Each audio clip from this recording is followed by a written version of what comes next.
Assalamualaikum warahmatullahi wabarakatuh. Perkenalkan, kami dari kelompok 6 akan menjelaskan materi tentang sistem sewa tanah adat. Sebelum memulai, izinkan saya untuk memperkenalkan anggota kelompok kita. Yang pertama yaitu Dava Rahmanu dengan nomor NIM 0311 524007. Kemudian ada Rifatima Azahra dengan nomor NIM 0311 524032, dan yang terakhir saya Listi Trirahmania dengan nomor NIM 0311 524019. Sistem sewa tanah adat adalah suatu perjanjian antara pihak penyewa dengan pengurus atau kepala adat yang memiliki kewenangan mengatur dan mengurus tanah adat dalam wilayah masyarakat hukum adat. Dalam sistem ini, pihak penyewa diberi hak untuk menggunakan, mengusahakan, dan menikmati hasil dari tanah adat tersebut dengan membayar uang sewa kepada pengurus adat secara tunai dan nyata. Proses perjanjian sewa ini dilakukan di hadapan lembaga adat dan disepakati mengenai harga sewa, jangka waktu sewa, serta hak dan kewajiban kedua belah pihak. Hak sewa atas tanah adat ini dianggap sebagai izin oleh masyarakat adat kepada orang lain untuk memanfaatkan tanah milik mereka dengan kewajiban membayar sewa tertentu. Dalam sistem ini, tanah tidak dipindahkan kepemilikannya secara permanen, tetapi diserahkan untuk digunakan pihak lain dalam jangka waktu tertentu, dengan imbalan tertentu juga seperti uang atau barang. Meskipun istilah sewa digunakan, sistem ini memiliki variasi yang khas dalam berbagai suku dan daerahnya. Tanah bagi masyarakat adat lebih dari sekedar aset ekonomi. Tanah adalah warisan budaya dan sumber identitas spiritual. Oleh sebab itu, pengelolaan tanah biasanya diatur oleh pimpinan adat melalui prinsip hak ulayat atau hak kolektif komunitas atas tanah. Pertumbuhan penduduk dan tingginya permintaan lahan kadang memicu konflik agraria, sehingga lahirlah sistem sewa tanah adat untuk menjaga keseimbangan antara kepentingan kolektif masyarakat dan kebutuhan individu. Latar belakang sistem sewa tanah adat selanjutnya, sistem ini tidak ada karena tidak adanya sistem kepemilikan individu permanen atas tanah dalam banyak masyarakat adat. Tanah ini dianggap milik bersama atau komunal atau pemilik leluhur.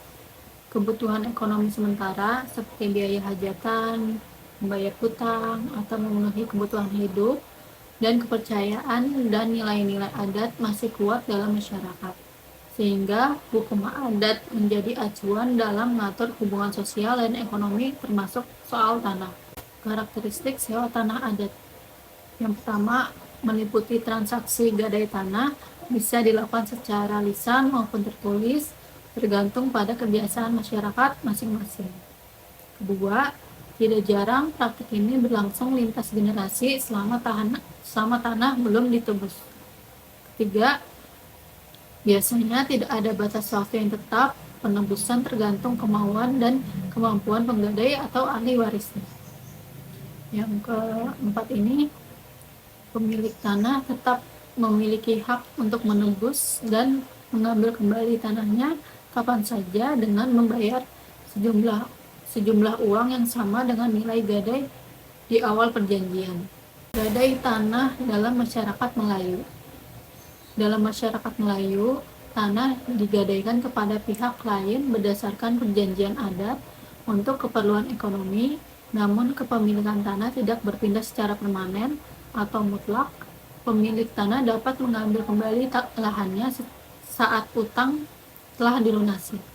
Praktik ini menunjukkan nilai kepercayaan dan prinsip gotong royong yang kuat di masyarakat Melayu. Gadai tanah dalam masyarakat Panjer, Bali. Panjer, Bali merupakan istilah untuk uang muka dalam transaksi sewa tanah adat. Panjer menjadi pengikat perjanjian sewa, menjaga komitmen kedua belah pihak jika calon penyewa membatalkan akad secara sepihak. Panjer digunakan sebagai ganti rugi. Sistem ini mencerminkan nilai kepercayaan serta musyawarah dan perlindungan hak. Perspektif Islam terhadap gadai tanah. Perspektif Islam terhadap gadai tanah didasarkan pada konsep hukum muamalah yang dikenal dengan istilah ron, yakni akad pinjam-meminjam yang melibatkan penyerahan barang sebagai jaminan utang. Dalam Islam, gadai tanah adalah sah dan diperbolehkan selama memenuhi syarat-syarat syariah, seperti adanya kejelasan akad, keadilan, dan larangan riba, bunga atau keuntungan yang tidak sah. Prinsip-prinsip utama perspektif Islam terhadap gadai tanah meliputi 1.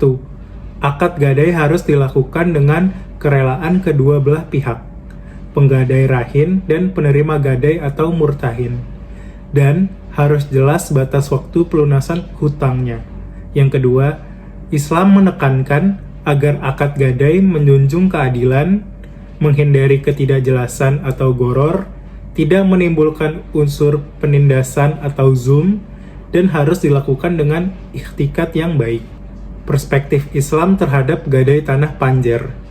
Perspektif Islam terhadap gadai tanah di masyarakat Panjer atau Bali secara umum akan menekankan bahwa gadai harus berdasarkan akad syariah yang sah, keadilan, dan tidak boleh mengandung riba, harus melindungi hak pemilik tanah. Jika praktik akad gadai tanah mengandung unsur ketidakadilan, memenuhi persyaratan Islam, maka praktik tersebut perlu diperbaiki agar sesuai tuntutan hukum Islam. Singkatnya, dalam masyarakat Panjer atau Bali, praktik gadai tanah memiliki karakteristik adat yang khas dan belum sepenuhnya sesuai hukum nasional maupun prinsip hukum syariah Islam. Islam menekankan bahwa gadai tanah harus dilakukan dengan akad yang jelas, adil, dan tidak merugikan salah satu pihak yang terlibat.